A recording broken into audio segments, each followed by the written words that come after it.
ശോഭാ സുരേന്ദ്രൻ അല്ലാതെ പാലക്കാട് ഒട്ടനവധി നല്ല സ്ഥാനാർത്ഥികൾ മത്സരിക്കുന്നുണ്ട്. അവരുടെ എല്ലാം സാധ്യത എങ്ങനെയാണ്? പാലക്കാട്ടേക്ക് നോക്കുമ്പോൾ എനിക്ക് ആദ്യം പറയാൻ തോന്നുന്നത് ശങ്കുട്ടി ദാസിനെ പറ്റിയാണ്. എൻ്റെ നല്ലൊരു അടുത്ത സുഹൃത്താണ്. ഇടയ്ക്കിടയ്ക്ക് ഫോണിലൊക്കെ വിളിക്കും.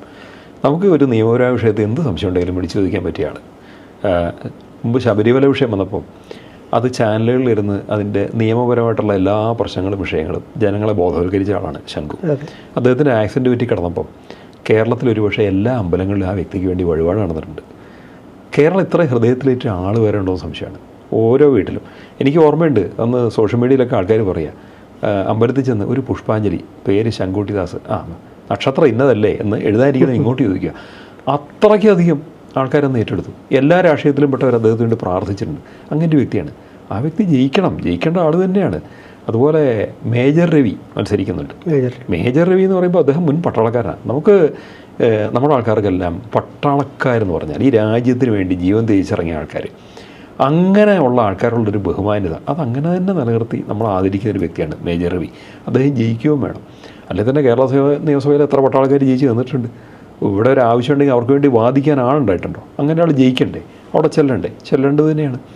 പിന്നെ മുമ്പൊരിക്കൽ ഒരു ചരിത്രപരമായ ഒരു രാഷ്ട്രീയ മുന്നേറ്റം പാലക്കാട് നടത്തിയൊരു വ്യക്തി കൃഷ്ണകുമാറുണ്ട്.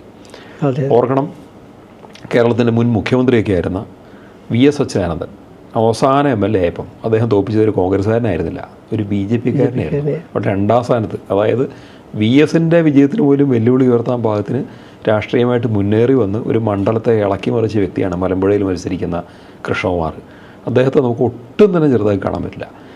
ഒരുപക്ഷെ പാലക്കാട് ജില്ലയിൽ നിന്നുള്ള വിജയങ്ങൾ ഏറ്റവും പ്രധാനമായിട്ട് നമുക്ക് എടുത്തു പറയേണ്ടി വരിക, 1ാം സ്ഥാനം ശോഭാ സുരേന്ദ്രനാണെങ്കിൽ 2ാം സ്ഥാനത്ത് കൃഷ്ണകുമാറുണ്ട്, കൂട്ടത്തിൽ ശങ്കു, അതുപോലെ തന്നെ മേജർ രവി. ഇവരെ നമുക്ക് കണക്കൂട്ടേണ്ടി വരും.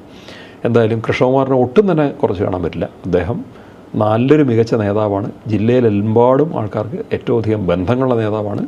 മലമ്പുഴ എന്ന മണ്ഡലം അദ്ദേഹത്തെ നേരത്തെ തന്നെ സ്വന്തമാക്കാൻ ശ്രമിച്ചതാണ്. അത് ഇത്തവണ സ്വന്തമാക്കുക തന്നെ ചെയ്യും.